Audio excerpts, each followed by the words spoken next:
Stock మార్కెట్లో అపార అనుభవం ఉన్న ఏంజల్ బ్రోకింగ్ సంస్థలో డీమ్యాట్ అకౌంట్ ఓపెన్ చేసుకోండి. కేవలం 5 నిమిషాల్లో మీకు డీమ్యాట్ అకౌంట్ ఓపెన్ అయిపోతుంది. Zero cost. మీరు ₹1 కూడా పే చేయని అవసరం లేదు. కేవలం మీ దగ్గర ఉండవలసింది మీ PAN card, Aadhaar card, bank account. ఈ వీడియో కింద ఉన్న లింక్ క్లిక్ చేస్తే కేవలం 5 నిమిషాల్లోపే డీమ్యాట్ అకౌంట్ ఓపెన్ చేసి ట్రేడింగ్ కూడా స్టార్ట్ చేసేయచ్చు. ఆమెకు ముగ్గురు, అదేనండి ఆ అవసరం తీర్చేందుకు ఏర్పాటు చేసుకున్న సెటప్ అన్నమాట. మరీ అంత రగిలిపోతుందా అంటే మరి ఆమె అంత నీచమైంది మరి. కానీ ఈ కిలాడి లేడీ ఇంకా వేరే వారు కూడా కావాలనుకుంది, ఉన్నవారితో స్వేచ్ఛ కోరుకుంది. ఆ మల్టీ మిక్సర్ కామినీ పేరు రమణమ్మ. వయసు 40 ఏళ్ళు. ఎంత ఏజ్లోనూ ఈమెలో ఇంకా స్వీట్ 16 సెగలు రేగిపోతున్నాయి. ఈ రమణమ్మ భర్త పేరు వెంకట శివ. వయసు 45. వీరిద్దరూ కూతురుకు పెళ్లి చేశారు. జీవితం బెందాస్గా ఉంది. వీరుండేది అన్నమయ్య జిల్లా కలకడ మండలం సింగనొట్టిపల్లె. అయితే డబ్బులు సంపాదించుకుందామని భార్య రమణమ్మను తీసుకుని మదనపల్లెకి వచ్చాడు వెంకట శివ. వీరిద్దరూ నీరుగట్టువారి పల్లెలో ఉంటూ టమాటా మార్కెట్ యార్డ్లో పనిచేస్తూ జీవనం సాగిస్తున్నారు. అయితే ఈ రమణమ్మకు ఆలో రెండో ఆకలెక్కువ, అదే ఆ ఆకలెక్కువ. దానిని తీర్చుకునేందుకు మార్కెట్లో లారీ డ్రైవర్గా పనిచేస్తున్న షేక్ బషీర్తో అక్రమ బంధం పెట్టుకుంది. ఇతనిది బసినిగొండ ప్రాంతం. భర్త మార్కెట్లో లోడులు దించుతుంటే ఈమె ఇంటి దగ్గర పిరిడిని లోడ్ చేసుకునేది. అలా వారి మధ్య రిలేషన్ మరింత బలపడింది. కానీ ఇక్కడే మరో చిక్కొచ్చి పడింది. ఈ బషీర్ లారీ లోడ్ వేసుకొని కొన్నిసార్లు సుదూర ప్రాంతాలకు వెళ్లేవాడు.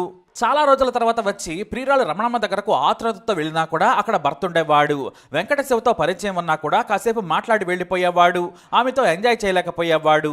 మన ప్రేమ బంధానికి నీ భర్త అడ్డుగా ఉన్నాడని రమణమ్మతో చెప్పుకొని బాధపడేవాడు షేక్ బషీర్. అయినా నేను వీలు చూసుకొని వస్తాను కదా అంటూ సర్ది చెప్పేది. ఇటు భర్త అటు ప్రియుడితో ఎంజాయ్ చేసేది రమణమ్మ. అయితే భర్త మార్కెట్కి వెళ్లేవాడు. ఈమెకు పని లేకుంటే ఇంటి దగ్గరే ఉండేది. మరోవైపు ప్రియుడు బషీర్ లారీ లోడులు వేసుకొని వెళితే చాలా రోజుల తర్వాత వచ్చేవాడు. కానీ ఇక్కడ కూడా మరో చిక్కొచ్చి పడింది.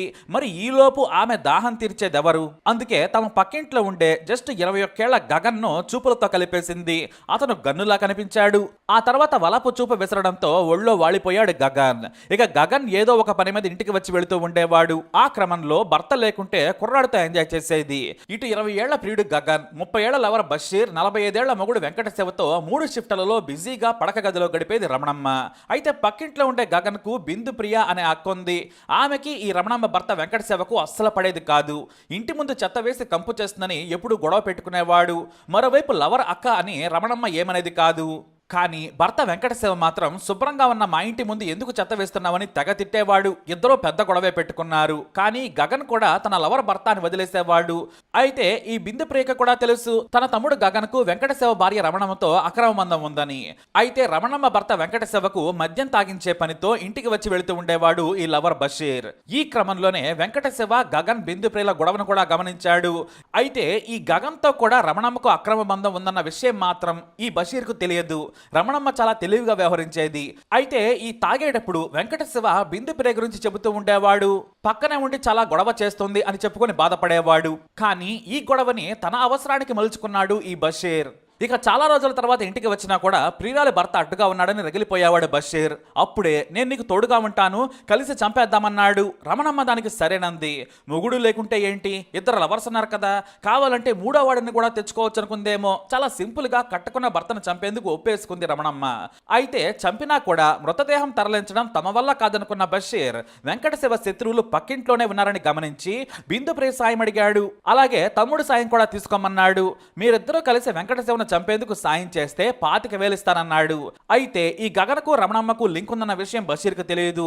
బషీర్ ఆ మాట చెప్పగానే గగన్ కూడా తనకు రమణమ్మకు మధ్య గోడ తెగిపోతుందిలే అనుకున్నాడు. భర్త లేని సమయం కాబట్టి ఇక రమణమ్మ షెడ్యూల్ అంతా తనదేనని మురిసిపోయాడు గగన్. దీంతో భర్త లేని సమయంలో రమణమ్మ ఇంట్లో గగన్ బిందు ప్రియతో మీటింగ్ పెట్టాడు బషీర్. ఎలా చంపాలి, మృతదేహం ఎలా పారేయాలి, ఎవరు ఎలా నాటకమాడాలో కూడా సవివరంగా స్క్రీన్ ప్లేతో సహా వివరించాడు. అయితే మద్యం తాగి ఇంటికి వచ్చిన సమయంలో చంపుదామని, లేదంటే అతనిని చంపడం వల్ల కాదని నలుగురు ప్లాన్ వేసుకున్నారు. అక్టోబర్ 29, 2023 రాత్రి సమయం ఫుల్లుగా మద్యం తాగి ఇంటికి వచ్చాడు వెంకట శివ. చావబోయేవాడికి మద్యం ప్లస్ అవుతుందన్నట్టుగా అది కూడా అతనికి చాలా మైనస్ అయింది. సరిగ్గా ఇంటి ముందుకు రాగానే మత్తులో కాలు జారి పడ్డాడు వెంకట శివ. ఇక అప్పటికే రమణమ్మ తన లవర్ బషీర్తో మజాలా ఉంది.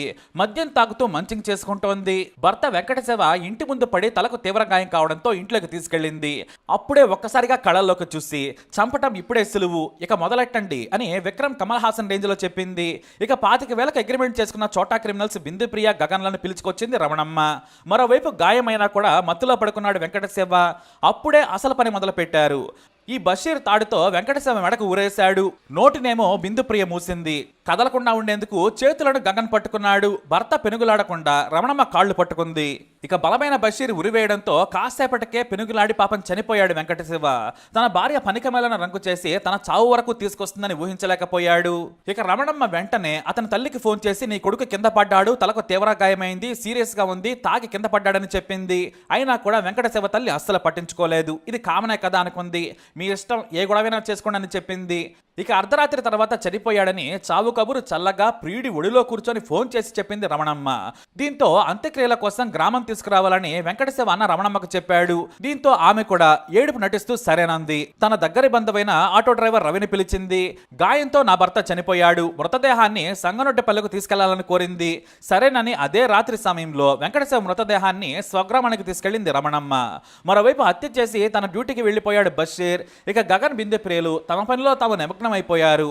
రాత్రి సమయంలో మృతదేహాన్ని మంచంపై పడుకోబెట్టారు బంధువులు.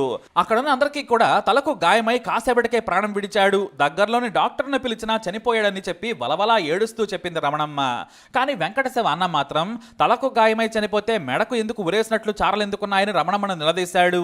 గ్రామస్తులు కూడా రమణమ్మ మీద పడి ప్రశ్నించడం మొదలుపెట్టారు. మెడ మీద తాడు గీతలు ఎందుకున్నాయి, ఇదిగో ఎలాంటి తాడేనని ఇది హత్య అని గొడవ చేశారు. దీంతో వెంకటశివ అన్న కలకడ పోలీసులకు ఫిర్యాదు చేయడంతో రమణమ్మను అదుపులోకి తీసుకుని విచారించారు. రమణమ్మ పోలీసుల ప్రశ్నలకు ఉక్కిరి బిక్కిరైపోయి కన్ఫ్యూజన్ లో పొంతనలేని సమాధానాలు చెప్పుకొచ్చింది. హత్య మదనపల్లిలో జరగడంతో 1 టౌన్ పోలీసులకు సమాచారం ఇచ్చారు స్థానిక పోలీసులు. దీంతో వారు రమణమ్మను తమదైన శైలిలో విచారణ చేయడంతో అప్పుడు నాకు మొగుడితో కలిపి 3, 2 లవర్స్ తో ఎంజాయ్ చేసేందుకు అడ్డుగా ఉన్నాడని చంపామని కూల్గా చెప్పుకొచ్చింది. దీంతో పోలీసులు రమణమ్మ, గగన్, బిందుప్రియలను అదుపులోకి తీసుకున్నారు. మరోవైపు లారీ డ్రైవర్ కమ్ క్రైమ్ సూత్రధారి టమాటా లోడుతో వేరే ప్రాంతాలకు వెళ్లడంతో అతడిని కూడా గాలించి పట్టుకునే పనిలో పడ్డారు పోలీసులు. అలా రమణమ్మ కామదాహానికి బలయ్యాడు అమాయకుడైన వెంకటశివ. మరి ఈ మల్టీమిక్సర్ కామెడీ రమణమ్మను ఏం చేయాలి? మీ అభిప్రాయాన్ని కమెంట్ ద్వారా తెలియజేయండి. ఇప్పుడు అప్డేట్స్ కోసం మై ఛానల్ ఫాలో అవ్వండి. అలాగే తప్పకుండా సబ్స్క్రైబ్ చేసుకోండి.